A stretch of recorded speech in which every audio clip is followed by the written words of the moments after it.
15장 33절에서 39절입니다.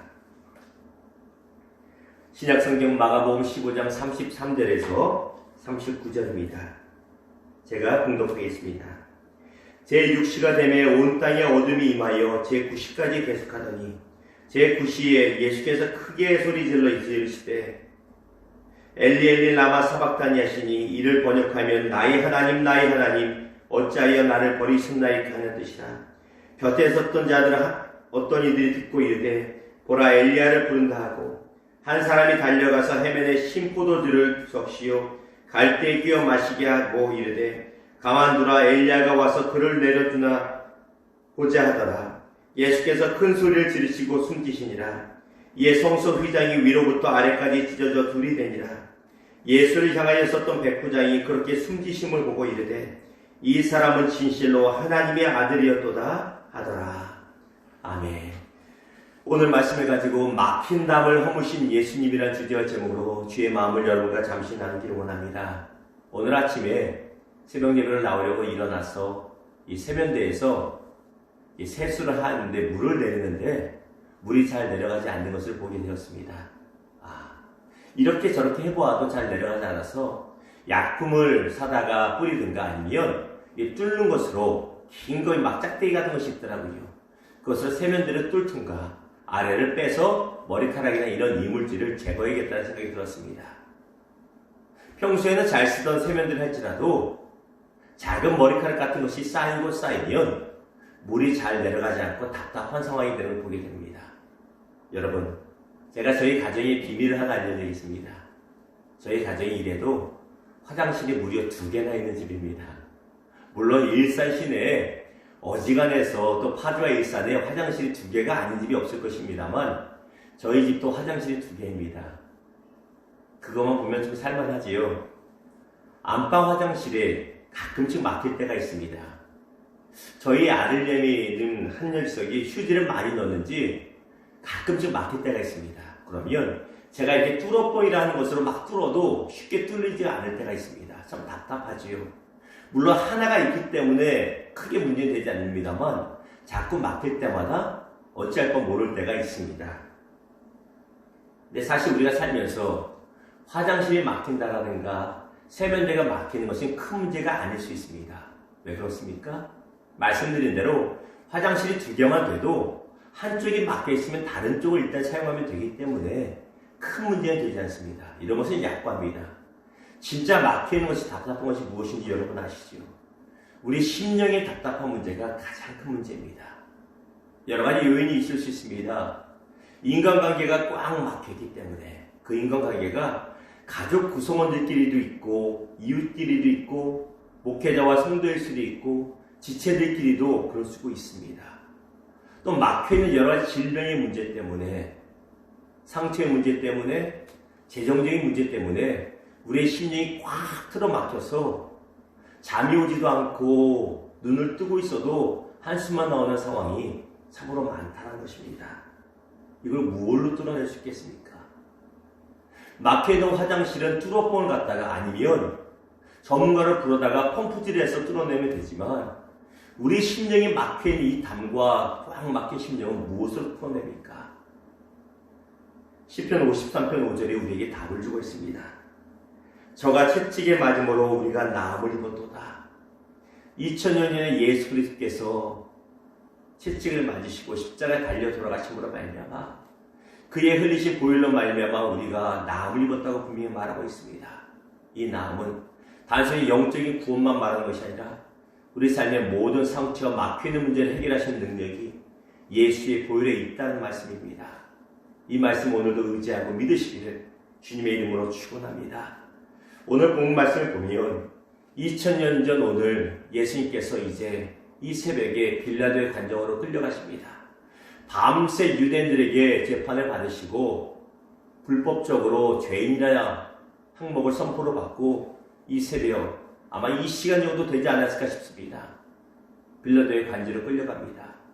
대제사장 무리는 예수님 십자가 못 박게 하려고 안간힘습니다. 그리고 선고를 받고 사형 선고를 받고 오늘 금요일 2000년 전 십자가에 달려 돌아가시게 됩니다. 너무나 큰 고통입니다. 육체적으로 창이 옆구리를 찔러 들어오고 피가 쏟아지고 손과 발에 대못이 박히는 것이 너무나 고통스럽습니다. 그와는 비교할 수 없을 정도로 인류의 모든 죄를 짊어지시는 말미암아 잠시 며칠이지만 하나님과 예수 그리스도의 사이가 갈라지는 것도 너무나 상상할 수 없는 큰 고통입니다. 그럼에도 불구하고 예수님께서는 이 고통을 외면하지 않으시고 온전한 정신으로 이 고난을 감당하신 것을 보게 됩니다. 38절 봅니다. 이에 성소 휘장이 위로부터 아래까지 찢어져 둘이 되니라. 예수님께서 이 엄청난 고통을 온전한 정신을 가지고 감당하시는데 마지막에 드디어 운명하실 때 어떤 일이 일어납니까? 우리가 읽은 것처럼 성소의 휘장이 위로부터 아래까지 쫙 하고 둘로 갈라지는 것을 보게 됩니다. 당시 예루살렘 성전은 이렇게 구성되어 있습니다. 네모나게 구성되어 있는데 직사각형으로 처음에 들어오는 것이 이방인애들입니다. 이것은 누구나 다 들어옵니다. 이방인, 유대인이라 아니라 할지라도 다 들어와서 하나님께 제사 드릴 수 있는 곳, 예배할 수 있는 자리가 이방인애들입니다. 그리고 그것을 지나치면 유대인들만 들어올 수 있는 유대인애들이 나옵니다. 그리고 또 다른 뜰이 나오는 것이 바로 제사장들이 들어갈 수 있는 제사장의 뜰이 나옵니다. 그리고 나오는 것이 바로 성소라는 것입니다.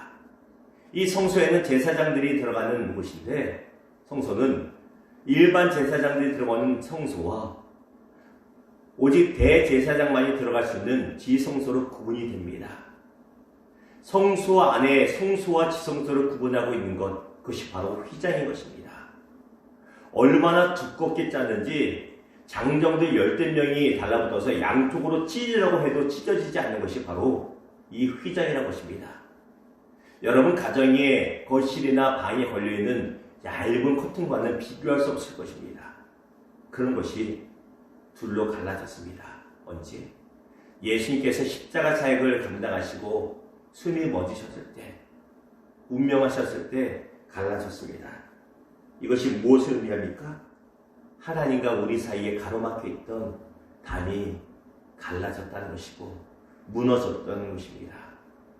죄로 인하여 하나님 앞에 가까이 가서 예배할 수 없었고 죄인인 우리가 하나님께 직접 기도할 수 없었는데 하나님 아버지 앞에 직접 나가 기도할 수 있게 된 것이 바로 예수님의 죽음의 놀라운 역사인 것입니다. 하나님과 인간 사이에 막혀있던 담이 바로 갈라진 것입니다. 그런데 이것을 끝난 것이 아닙니다. 예수님의 죽으심으로 인하여 휘장이 갈라진 것은 바로 우리 안에 막혀있는 문제가 해결됐다는 것을, 해결책이 되신다는 것을 보여주신다는 것입니다. 비단 하나님과 나 사이에 막혀있는 신앙의 문제뿐만 아니라 나와 너 사이에 인간관계에 막혀있는 담이 예수 이름이, 예수 보혈이 우리 안에 임하면 보혈로 인하여 해결된다는 것이고, 우리 심령을 짓누르고 있는 신령의 문제도 예수의 보혈이 이것을 해결한다는 것이고, 우리 삶을 짓누르고 있는 재정적인 돈의 문제도 예수 보혈이 이것을 뚫어내는 역사하는 힘이 있다는 것입니다. 어떤 문제를 할지라도 십자가상에서 달려 돌아가신 예수님께서 해결하신 줄 믿으시기를 주님의 이름으로 축원합니다. 에베소서 2장 14절에 이렇게 말합니다. 그는 우리의 화평이신지라 중간에 가로막힌 담을 허무셨다라고 말하고 있습니다. 나와 하나님 사이에 가로막힌 담, 나와 너 사이에 가로막힌 담, 나와 어떤 문제 사이에 가로막힌 담, 내 심령을 옥죄며 나로 하여금 숨을 쉴 수 없게 하고 잠이 들지 못하게 하는 그 어떤 문제를 할지라도 십자가상에 달려 돌아가신 예수의 그 능력이 모든 것을 파하고 길을 내을 믿으시기를, 이 새벽에 믿어지기를 주님의 이름으로 축원합니다. 말씀을 맺겠습니다. 우리가 잘 아는 1989년 베를린 장벽이 무너진 사건이 있습니다.